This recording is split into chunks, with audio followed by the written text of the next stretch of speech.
Good Friday, everyone. I'm Cyrus Webb, and welcome to Conversation Daily News. Glad you all could be with us. Well, we made it to the end of another week. But of course, you have your news headlines coming up on this Friday. But a message from my book, Words That Choose to Live By, and in today's Entertainment Spotlight, for my conversation with Roselyn Sanchez. You guys know her from the hit show on Fox, Fantasy Island. We're going to be talking about that success.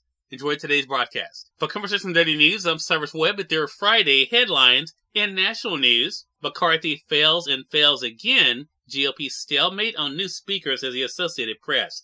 For a third day, divided Republicans left the Speaker's chair of the U.S. House sitting empty on Thursday as party leader Kevin McCarthy failed and failed again in an excruciating string of ballots to win enough GOP votes to seize the chamber's gavel. Pressure was building as McCarthy lost his 7th and 8th rounds of voting and launched on a historic 9th ballot, tying the number it took the last time this happened 100 years ago in a fight to choose a speaker in a disputed election. But with his supporters and foes seemingly stalemated, feelings of both boredom and desperation seemed increasingly evident with no end in sight.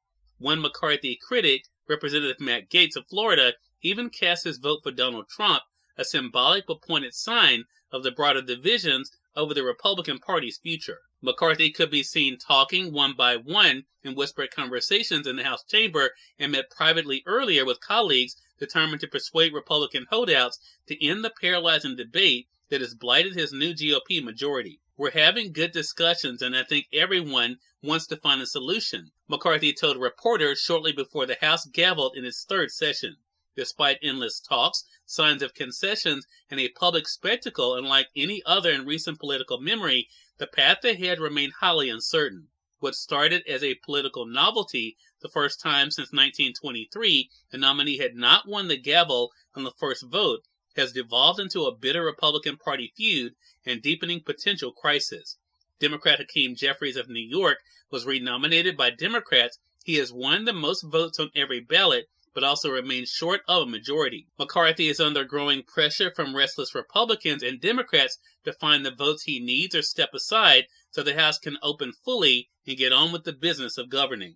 The incoming Republican chairman of the House Foreign Affairs, Armed Services, and Intelligence Committees all said national security was at risk. In more national news, 8 dead in Utah murder-suicide after wife sought divorce. A Utah man fatally shot his 5 children, his mother-in-law, and his wife, then killed himself 2 weeks after the woman had filed for divorce, according to authorities and public records.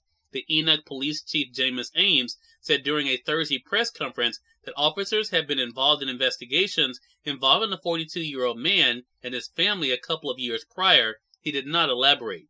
The crime rocked Enoch, a small town in southern Utah, about halfway between Salt Lake City and Las Vegas. Officials said they believed that the individual, who Conversations Daily News is not naming, had killed his wife, his mother-in-law, and the couple's 5 children, and that each of the victims had gunshot wounds. In more national news, Biden toughens border, offers legal path for $30,000 a month. President Joe Biden said Thursday the U.S. would immediately begin turning away Cubans, Haitians, and Nicaraguans who crossed the border from Mexico illegally, his boldest move yet to confront the arrivals of migrants that have spiraled since he took office 2 years ago. The new rules expand on an existing effort to stop Venezuelans attempting to enter the U.S., which began in October and led to a dramatic drop in Venezuelans coming to the southern border. Together, they represent a major change to immigration rules that will stand even if the Supreme Court ends a Trump-era public law that allows U.S. authorities to turn away asylum seekers. Do not just show up at the border, Biden said as he announced the changes, even as he acknowledged the hardships that lead many families to make the dangerous journey north.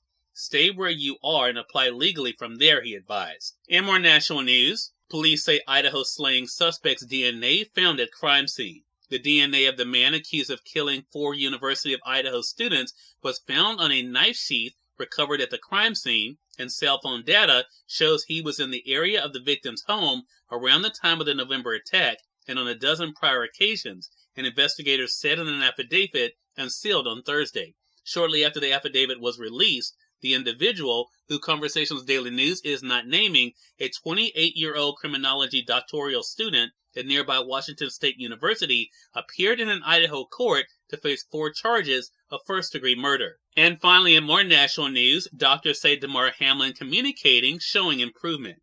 Buffalo Bills safety Damar Hamlin has begun to communicate in writing with his family and others who have been by his bedside since he went into cardiac arrest on Monday, and his first question was, "Did we win?" His doctor said on Thursday.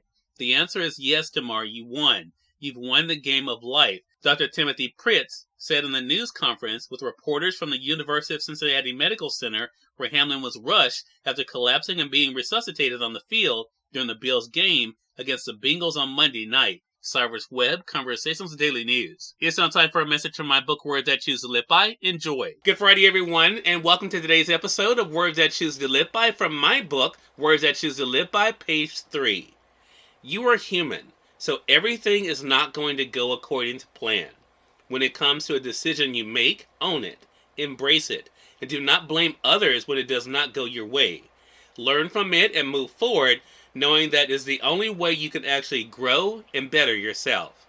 Have an amazing Friday. We are part of my conversation coming up with Roselyn Sanchez in today's Entertainment Spotlight. Stay with us. You're listening to Conversation Daily News. For Conversation Daily News, I'm Cyrus Webb with Entertainment Spotlight. Roselyn Sanchez is a talented actress we've gotten to know from television and film, most recently from the hit show on Fox, Fantasy Island. I talked to her about its success. Here's a bit of our conversation. Roselyn, thank you so much for the time. Really appreciate it. Thank you. Thank you for having me. Yeah, the pleasure's definitely all mine. Roselyn, you've had such a remarkable career being able to bring different types of characters to life. So what has it been like for you to see the response to Elena in Fantasy Island? I love it. So happy, so honored, to be honest with you. It's such a beloved IP. And to be able to continue the legacy that Ricardo Montalban did so well, it's been an incredible experience for me. And I love reading and listening to the feedback and how people enjoy this new reimagining of the show. And we got a pick up for a second season. Hopefully it's going to continue for many more seasons. And it's been awesome. And I get to go back home, go back to Puerto Rico and shoot, you know? Yeah, I love that. And one thing, of course, anyone who follows you online, Roselyn, knows, I mean, of course, family's a big part of your life, but also just being able, as I mentioned, to bring different types of roles to life and to be able to share in different ways. I mean, could you have imagined when you began this acting journey that this would be the life you're able to live? No, you always have dreams, especially me. I left Puerto Rico at 21 years old with this massive ambition and dream to be able to make it in Hollywood and act and perform and be on stage and play all kinds of characters. But it's a lottery. This business is very difficult. And you never know. So I've been really lucky to be able to play so many different roles, for the most part, all educated Latinas, like really powerful women. And this one here is testament of that incredible journey, that I get to be a part of a remake that was incredibly successful and playing such an awesome character. Elena Rourke is complicated, is challenging, she's different, she's so unique, she's just complicated as an actress. As an actor, that's a dream, to be able to play a role that scares you. Cyrus Webb, Conversations Daily News. We thank you all for tuning in to this edition of Conversation Daily News. Prepare to go on Monday, more news, message from my book, Words That Choose to Live By, and of course, your Entertainment Spotlight.